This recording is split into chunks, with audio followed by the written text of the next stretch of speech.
পড়ছিলাম প্রণয়ের রূপকথা, কলমে ফাতেমা তুজ। পর্ব সংখ্যা 54। দেয়ান বাড়িতে মাত্রই বড় ঝড় বয়ে গেল।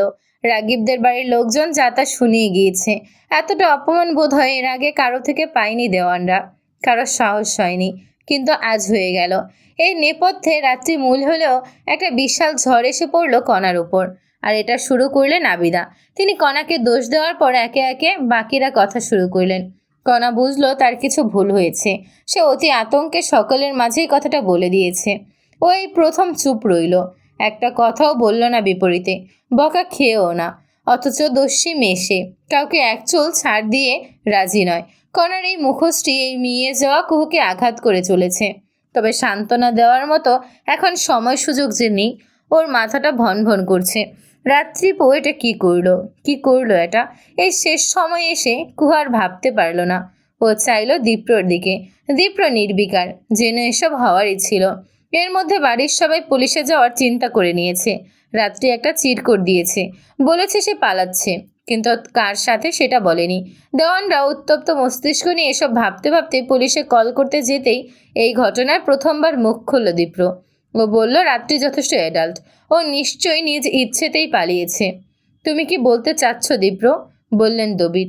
দীপ্র মুখের ভঙ্গি কঠোর রেখে বলল, এটাই যে রাত্রি পালিয়েছে। কিডন্যাপ হয়নি যে ওকে খোঁজার জন্য পুলিশ লাগবে। দবির যেন ছেলের চোখ মুখে কিছু একটা খুঁজে পেলেন। এগিয়ে এলেন ছেলের কাছে। দীপ্র নড়ল না, ওভাবেই দাঁড়িয়ে রইল। আমার সাথে আসো দীপ্র। বাবার সাথে চলে গেল দীপ্র। সালমা সোফায় বসে কেঁদে চলেছেন। তিনি ভাবতেও পারছেন না রাত্রি এমন একটা কাজ করেছে। এদিকে আবির পড়েছে আরেক ফ্যাসাদে। হেরার বাড়িতে কিভাবে যেন খবর পৌঁছে গেছে। হেরার পরিবার এমনিতেই এসব বিষয়ে খুব কঠোর। শুধুমাত্র দেওয়ানদের জৌলুসের কারণেই সম্পর্কটি মেনে নিয়েছেন। কিন্তু সেই জৌলুসে যদি কালি পড়ে, তখন তো ঘটনা ভিন্ন ঘটবে। আবিরের মাথা কাজ করছে না। ও হেরাকে শান্ত হতে বলে ফিরল বাসার ঘরে। ওফ, রাত্রি রাত্রি রাত্রি, ও কি করলো এটা? সবচেয়ে বেশি ক্ষতি তো হয়েছে আয়ানার। ওর স্পেশাল দিনটা পুরো ঘেটে গেল। ওর রাগে ক্ষোভে চিৎকার করে উঠল এবার। সব ঝামেলা আমার বেলাতে হয়, এজন্য এই বাড়ি আমার ভালো লাগে না, একদমই না। চেপে রাখা রাগ ক্ষোভ প্রকাশের পর সকলে কেমন চোখে যেন ওর দিকে তাকালো। এতদিন আয়ানা যে রূপ ধরে রেখেছিল, তার বিপরীত রূপটা হজম হলো না কারোর। তবে কেউ কিছু বলল না, কিছু বলার নেইও আসলে। পরিস্থিতি যে ঘোলাটে, আয়ানা তখনও খেয়াল নেই। ও আরও কিছু বলতে নিতেই আবিদা এসে আটকালেন। ফিস করে বলেন, কি হচ্ছে আয়না? তুমি ভুলে যাচ্ছ এখানে সবাই আছে। আমার সবটা শেষ করে দিল, সবটা শেষ। এই বাড়ির কাউকে সহ্য হচ্ছে না আমার।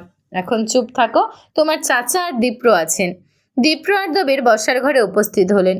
ওনাদের মাঝে কি কথা হয়েছে কেউ জানে না। দবিরের চোখ মুখ গম্ভীর। এখন সবাই মাথা ঠান্ডা করো, চারপাশে যা ছড়ানোর ছড়িয়ে গিয়েছে, আর বাড়িও না, বললেন দবির। তার কথায় সবাই একটু বোধ ফিরে পেল। তবে আহামরি পরিবর্তন দেখা গেল না। সেটাই, সবাই চুপ থাকো তো। কণা, তুই যদি ওভাবে না বলতি তাহলে এটা হতো না। কোনো জ্ঞান কি নেই? আবিদার কথার বিপরীতে দীপ্র বলল, ও ছোট, এত বুঝে করেছে, আর কোনো না কোনোভাবে ঘটনা ছড়াতুই। ওকে দোষ দিয়ে লাভ নেই চাচি। আবিদা থামলেন। এদিকে কণার চোখ থেকে দুবিন্দু পানি নেমে গেল। মাও তাকে বকা দিয়েছে। দীপ্র ওর মাথায় হাত বুলিয়ে কুহুকে ইশারা করল। কুহু এসে কণাকে ভেতরে নিয়ে গেল। বাড়িটা পুরো স্তমিত হয়ে গেছে। কুহুর মনটা উদাস। রাত্রি বুঝে কি এক কাজ করে বসলো, এর জন্য অনেকটা ভোগান্তি যাবে। ওর ভালো লাগছে না, মাথাও কাজ করছে না, উদাস লাগছে। আবার নিজের কথাও মনে পড়ে যাচ্ছে। সেও তো এর কাছাকাছি ঘটনা ঘটাতে যাচ্ছিল। গায়ে কাটা দিল যেন। ভাগ্যিস দীপ্র ভাই সেদিন আটকে ছিল। মনে মনে কৃতজ্ঞতা প্রকাশ করল কুহু।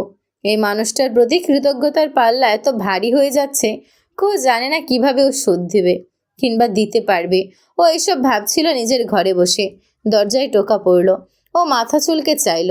দেখলো দীপ্র ভাই এসেছে। রেডি হয়ে নে। এই কথায় ভারী অবাক হলো কুহু। এখন ভোর, বাড়িতে কেউ জেগে ওঠেনি। আবার বলা চলে কেউ তো ঘুমাতেও পারেনি। ওভাবেই সময় কেটে গিয়েছে। হাতে সময় কম কুহু। রেডি হব কেন? বের হব। কোথায়? গেলেই দেখতে পাবি। এখন কথা বাড়াস না, রেডি হয়ে নে। কুহু আর কথা বাড়ালো না। গতকালের পোশাকই শরীরে, তাই শুধু এলোমেলো চুলগুলো ঠিক করে নিয়ে বের হয়ে গেল। গাড়ি চলছে। ভোরের হাওয়া শরীরকে হিম করে চলেছে।